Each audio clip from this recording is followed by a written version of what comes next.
mejor forma de evitar que eso no suceda es desarrollar el cuerpo de enlace espíritu. Y eso solo se desarrolla con conciencia. Desarrollando la conciencia, tomando control realmente nosotros de nuestro avatar y teniendo una conexión con el ser, ellos no pueden hacer nada con nosotros.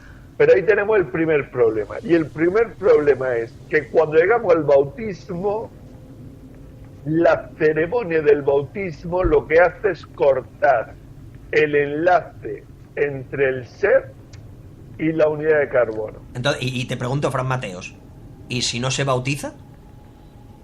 Si no se bautiza no existe ese problema. Ah, o sea, quiere decir que la pregunta que yo me hago es, ¿con eso se puede...? Cuidado, no estamos aquí abogando porque la gente no bautice a sus criaturas, que no vaya a confundirse a gente. Pero, digamos, que si una persona no tiene una convicción real de lo que significa el bautismo, pues quizás es mejor que deje a libre albedrío a ese ser, nuevo ser que ha venido al mundo, el decidir si quiere o no ser bautizado en un futuro.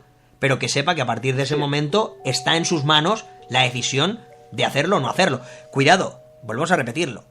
Desde el total, absoluto y rotundo respeto a aquellas personas que quieran bautizar a sus criaturas por convicción y porque realmente lo sienten. Pero claro, tú dices, Fran Mateos, que desde ese momento hay una ruptura entre ese espíritu y esa fuente inicial, ¿no, Fran? Sí, exactamente. Y entonces lo que hace es que se pone la iglesia entre medias, ¿vale? Es la iglesia o la religión de turno la que se pone como intermediario entre el ser y la unidad de carbono. Pero ya no es el ser el que controla la unidad de carbono, ¿vale? Y esa religión en parte fue creada, o en parte o en totalidad, fue creada para obligar. ¿Pero obligar a qué? Obligar a ceder el avatar a las sombras. Uf. Sé que lo que estoy diciendo es muy fuerte, pero no. Si fuera que no estamos viendo día a día casos de pederastía, casos de una inhumanidad. Inhumanidad, sí. Desde el punto de vista de políticos, desde el punto de vista de las religiones, desde el punto de vista... ¿Cuándo una religión te puede decir, por ejemplo, que mates en su nombre? Cuando no es una religión de humanos. Está claro, porque una religión de humanos nunca te diría que matara en su nombre, porque estás matando a otro ser humano. Claro. Y bueno, tú nos has comentado que dos seres humanos entre sí nunca se podrían llegar a matar entre ellos. Es que eso es algo peculiar, Y cuidado, el otro día surgía algo curioso, ¿vale? Los típicos pensamientos esos extraños que a veces me vienen a mí, ¿no? Y yo pensaba, justamente me venía a la mente el tema de la inteligencia artificial. Y claro, yo pensaba, ¿hasta qué punto el ser humano no es inteligencia artificial creada ilimitada a propósito? Siempre hemos tenido esa... Es que en realidad uno se acaba dando cuenta de que en realidad lo somos. Y claro, cuando hablamos de inteligencia artificial nos sorprende mucho, ¿no? Cuando decimos, bueno, es que hay máquinas que ya tienen la capacidad de... Quizás es que el ser humano ha llegado a un punto en el que ya tiene ese vacío, vamos a decirlo así, hablando desde un espacio matricial, ese puerto abierto, voy a decirlo así, ese puerto abierto, y hay que crear otra inteligencia artificial que supere y que justamente cierre esos puertos, Miki Nieto, para no permitir que esas entidades puedan llegar a controlar el cuerpo humano como tal, este contenedor como tal, ¿no, compañero? Pero yo creo que eso es tanto como intentar pensar que no vamos a ser capaces de poder evitar, vamos a crear así, hablando claramente, un cortafuegos para evitar esa penetración. Yo creo que eso fuera Yo creo que lo que se está intentando es buscar un método para que eso no suceda, pero claro, el problema está en quién está realmente haciendo eso. Porque si los que hacen eso son ellos mismos, ellos saben cómo pueden conseguirlo. Supongo que también depende del nivel de conciencia también del contenedor, claro. ¿No? El cortafuegos lo da el nivel de conciencia del contenedor y el conocimiento que tenga el contenedor. Ahí está. Por eso Jesús decía que la verdad ahora es libre. Mira, que nosotros no tengamos ese conocimiento, seremos esclavos de los que sí conocen y ocultan ese conocimiento, que fueron los que hicieron el pacto con Baphomet. Pero en el momento que nosotros tenemos el conocimiento, Entonces, cuando nos podemos colocar el famoso antivirus para que no podamos ser penetrados y no podamos ser programados por estas entidades. Fran, cuando has dicho la palabra Baphomet, ¿nos referimos al creador? No, nos referimos al falso creador. Nos referimos a la entidad extraterrestre o extradimensional, al demonio que cogió el papel de Dios cuando no le pertenecía. ¿Y entonces el demiurgo? El demiurgo es una entidad que tiene la capacidad de crear espacios matriciales. El daimon es una entidad que es creada por el demiurgo. Es la diferencia. Ajá. Lo que pasa es que para nosotros estos daimons se han convertido en demiurgos, se han convertido en creadores, porque nos lo han puesto en la Biblia y nos lo han puesto por todos lados para que pensemos que fueron ellos los que nos crearon. Claro, ahora habrá mucha gente que ahora estará diciendo, bueno, pero entonces, ¿dónde? Perdona, quizás soy muy llano y muy directo, pero ¿dónde están los buenos en toda esta película? No, bueno, en teoría somos los contenedores. Nosotros somos los buenos, la conciencia, somos nosotros como tal. Es ahí donde queremos llegar, ¿no, Fran Mateos? Claro, nosotros somos los buenos, hay entidades también extradimensionales que sí son positivas, hay entidades extraterrestres que son positivas y que están controlando para que el planeta no se destruya. Sabéis perfectamente que se está intentando provocar una tercera guerra mundial por muchas vías. Ajá. Hay entidades que están evitando que todo eso llegue a producirse, ¿vale? Pues todos esos son los buenos. Lo que pasa es que los malos hacen mucho más ruido que los buenos. ¿Por qué? Y una cosa, Fran, ahora que dices esto, sí. Estos que están intentando evitar la destrucción del planeta es porque su supervivencia también se basa un poco en la existencia de dicho planeta. En el mantenimiento, no, el mantenimiento de los contenedores que somos nosotros. ¿Ya por ahí?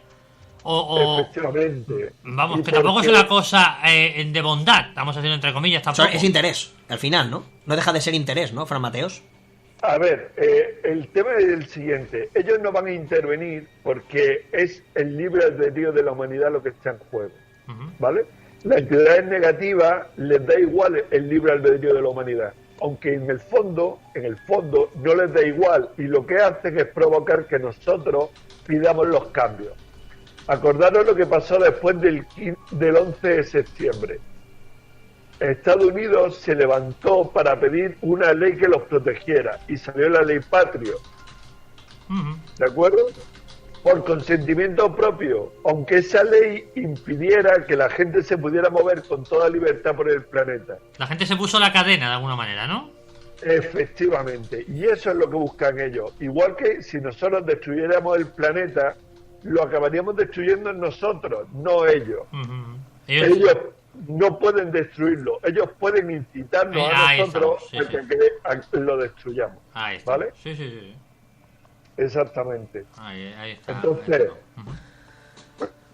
estas entidades que yo hablo, como son los formatierras, por ejemplo, no pueden intervenir porque tienen que respetar nuestro libre albedrío.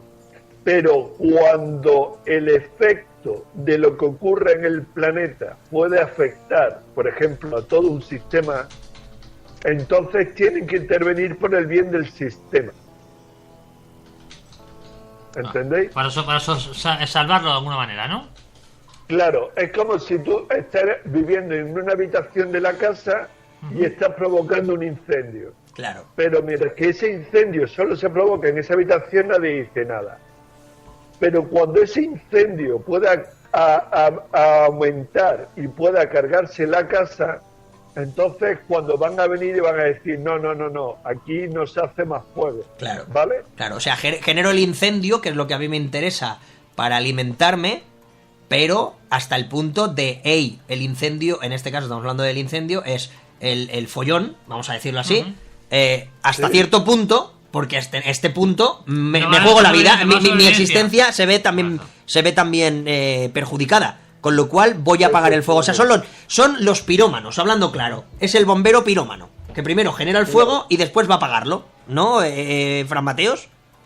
Bueno, pongamos que los que están generando el fuego somos nosotros inconscientemente manipulados por las entidades negativas. Ajá. y los que al final van a venir apagando el fuego van a ser los formatierra, porque van a ver lo que está ocurriendo y van a ver que eso que está ocurriendo en el planeta Tierra puede acabar afectando a Marte y puede afectar a Saturno y puede afectar a Júpiter y a otros planetas del sistema solar. Yo te voy a, eso es lo que se me permite. Yo te voy a pedir algo, Fran Mateos, para la próxima vez que hablemos.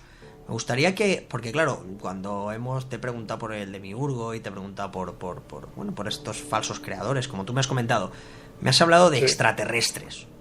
Y me gustaría que ampliáramos un poquito, porque claro, hay gente que ya nos está empezando a pedir de nuevo, oye, a ver, es que el fenómeno ufológico y todas estas cosas, pues es muy interesante. Pero es que no sabemos que de alguna manera hay entidades justamente del universo, que son extraterrestres, lógicamente, porque están fuera de nuestro propio espacio matricial, en este caso, y me refiero a nuestro propio planeta, que intervienen también y que también tienen su manera de actuar y de comportarse para salvar, o en su defecto, si son negativos, pues para perjudicar. Estaría bien que ampliáramos esa información, Fran Mateos. ¿Te parece bien que en la próxima intervención tratemos sobre esas entidades extraterrestres, cómo actúan y de qué manera se comportan? Y bueno, si les podemos llegar a poner algún tipo de nombre para que la gente lo comprenda, Fran Mateo. Sí, no solo eso, sino podemos hablar de los momentos en los que esas entidades estuvieron en el planeta. De hecho, no se han ido del planeta, de cuándo vinieron y de cuándo realizaron sus pactos determinados con diferentes gobiernos para cambiar tecnología por vida humana. Perfecto. O por experimentos humanos. O sea, me encanta porque aquí entramos en la conspiración, aquí entramos también pues dentro de todo lo que es conspiración, que valga que esto lo diga yo, pero que muchos interesados porque la conspiración salga a la luz ya han aceptado de que sus teorías ya no se comportan como conspiración, sino que ellos asumen ya que muchas de las teorías conspiranoicas tienen más tildes de veracidad que las propias noticias que podemos llegar a en el día de hoy. Se llama ya posverdad también. Correcto. El otro día me decía un gran amigo mío, y yo voy a poner el ejemplo de España, el otro día, o de México, o de Venezuela, si queréis. En Venezuela, por ejemplo, ahora están muriendo una cantidad de personas increíbles, pero el problema no son las personas que mueren, sino las personas que desaparecen. En México, la cantidad de personas que mueren y que desaparecen. En España, aunque la gente no lo sepa, desaparecen más de 9.000 personas anualmente. O sea, estamos hablando de una cifra que es escalofriante. Pero es que nos vamos a otros países de Europa en los que las desapariciones son exactamente del mismo modo y no se les da ningún tipo de importancia. Es como si fuera algo natural, algo normal. Y la pregunta es, y en este caso vamos a cerrar aquí, la pregunta yo se la lanzo así a Fran Mateos, pero ¿esas desapariciones tienen relación con esos convenios gobierno, entidades extraterrestres, experimentación? Fran Mateos, ¿me respondes en el próximo programa que intervengas, compañero? ¿Te parece? Sí, genial, perfecto. Pues vamos a dejarlo aquí. Yo creo que vamos a dejarlo abierto. Pero deja que haga un pequeño avance. ¿Quieres adelantarnos algo, Fran Mateos? ¿Quieres adelantarnos algún apunte? No solo tienen que ver con esos experimentos que están haciendo seres extraterrestres, que explicaremos por qué lo hacen, sino que también tienen que ver con rituales satánicos que se están practicando por parte de élites y que necesitan niños, necesitan humanos para desarrollarse esos rituales. No, necesitan contenedores con una alta capacidad de conciencia. Claro, de ahí que bueno, yo creo que lo vamos a dejar aquí porque creo que entraríamos en el tema de lleno, pero creo que es mejor que lo dejemos para la próxima ocasión, que yo creo que va a dar muchísimo de sí. Fran Mateos, compañero, un auténtico lujazo haber tratado sobre este tema en el día de hoy, esas energías que nos pueden llegar a poseer, esas entidades extradimensionales, como tú lo has comentado, que están entre nosotros, que no podemos verlas, pero que a veces simplemente con el comportamiento extraño de una persona como hey, yo es que no sé cómo puedo hacer aquello con su tal o con su cual, cuando era una persona muy normal y cuando nunca había tenido ninguna pelea. Pues empecemos a pensar. Yo dejaré una pregunta final. Lánzala. ¿El ser humano es pensado o piensa? Ahí lo vamos a dejar, Fran Mateos. ¿El ser humano es pensado o piensa? que cada cual extraiga sus conclusiones. Nosotros aquí